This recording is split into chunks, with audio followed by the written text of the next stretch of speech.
Ever wondered how you're able to read this right now? Or how a city in North Africa once challenged the mighty Roman Empire?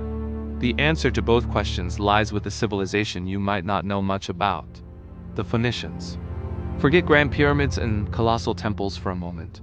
The Phoenicians built an empire of a different kind, an empire of trade, ideas, and the sea itself.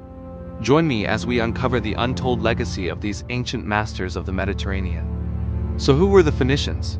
Picture the coast of modern-day Lebanon, around 1500 BC. This narrow strip of land, nestled between the mountains and the sea, was their home. They weren't conquerors in the traditional sense. They didn't march armies across continents. Instead, they built some of the most advanced ships the ancient world had ever seen and set sail. They were the ultimate entrepreneurs, the original globalists, connecting cultures and markets from one end of the Mediterranean to the other. Their cities like Tyre, Sidon, and Byblos weren't just ports. They were bustling hubs of innovation and commerce, famous for their skilled artisans and fearless sailors. The Phoenicians' most valuable export wasn't timber or glass. It was something that would fundamentally change human history forever: the alphabet. Before the Phoenicians, writing systems were incredibly complex. Think of Egyptian hieroglyphs or Mesopotamian cuneiform, with hundreds, even thousands, of symbols to memorize. It was a skill reserved for a small elite of scribes. The Phoenicians, practical as ever, needed a simpler system for keeping their vast commercial records. So they developed a system with just 22 symbols, where each symbol represented a continent south. This was a revolutionary breakthrough. For the first time, writing was accessible. It was easy to learn, easy to use, and it spread like wildfire along their trade routes. The Greeks adopted it, added vowels, and passed it on to the Romans.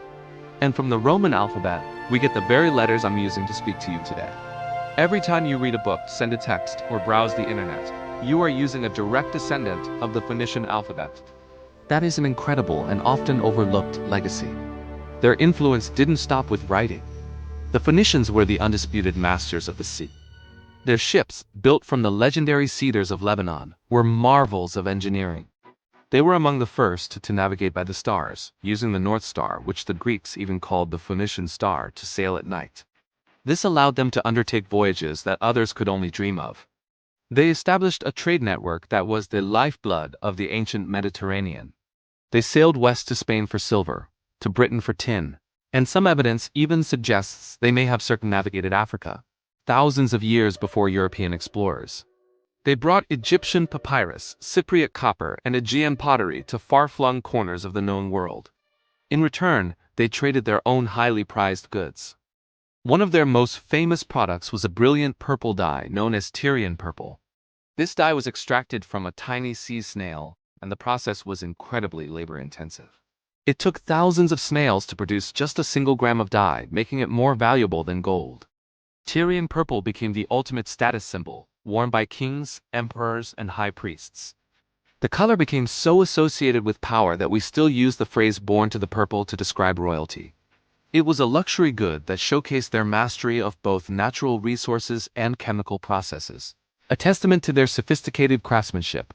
Beyond dye, they were also renowned for their exquisite glassmaking and intricate ivory carvings, items that were coveted across civilizations. As their network grew, the Phoenicians didn't just trade. They settled. They established colonies and trading posts all along the coasts of the Mediterranean. These weren't military outposts. They were commercial hubs designed to facilitate trade and secure resources. And the greatest of all these colonies was a city founded on the coast of modern-day Tunisia around 814 BC. Its name was Carthage. From a humble trading post, Carthage grew into a magnificent city, a commercial powerhouse that controlled trade in the Western Mediterranean. For centuries, Carthage thrived, developing its own unique culture, a blend of its Phoenician roots and local influences. Eventually, its power and ambition put it on a collision course with another rising power in the region: Rome. The rivalry between Carthage and Rome led to a series of epic conflicts known as the Punic Wars. The term Punic itself comes from the Latin word for Phoenician. These wars were some of the largest and most brutal in ancient history, featuring legendary figures like the Carthaginian general Hannibal, who famously marched his army, complete with elephants, over the Alps to attack Rome on its own soil. For over a century, these two superpowers battled for control of the Mediterranean. In the end, Rome was victorious. In 146 BC, after the Third Punic War, the Romans utterly destroyed Carthage. They burned the city to the ground, and with it, much of the direct history and records of the Carthaginian and Phoenician people were lost. This leads to a fascinating question. Why do the Phoenicians seem like a footnote in history compared to the Egyptians, Greeks, or Romans? A big part of the reason is that their empire wasn't built on stone monuments or military conquest. Their legacy was commercial and cultural. They didn't leave behind giant pyramids or a colosseum. Their monuments were the cities they founded, the trade routes they opened, and the ideas they spread.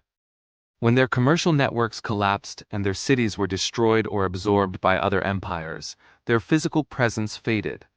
Most of what we know about them comes from the writings of their rivals like the Greeks and Romans, who often depicted them as greedy merchants.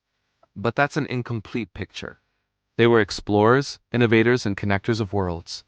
So, while they may not have left behind epic poems about their own glory or massive temples dedicated to their conquests, the Phoenicians' impact is all around us. It's embedded in the words we read, the maps we use, and the very concept of a connected global economy. They proved that influence isn't always measured by the size of an army or the height of a statue. Sometimes the most powerful legacies are the invisible ones, the ideas and innovations that quietly shape the future for millennia. They were the masters of the sea, yes, but they were also masters of a legacy that has outlasted empires of stone. Thank you so much for joining me on this voyage back in time to rediscover the incredible Phoenicians. If you enjoyed this journey and want to explore more hidden histories, please hit that like button, subscribe to the channel, and ring the bell so you don't miss our next adventure. Let me know in the comments what other lost civilizations you'd like to learn about. Thanks for watching, and I'll see you in the next video.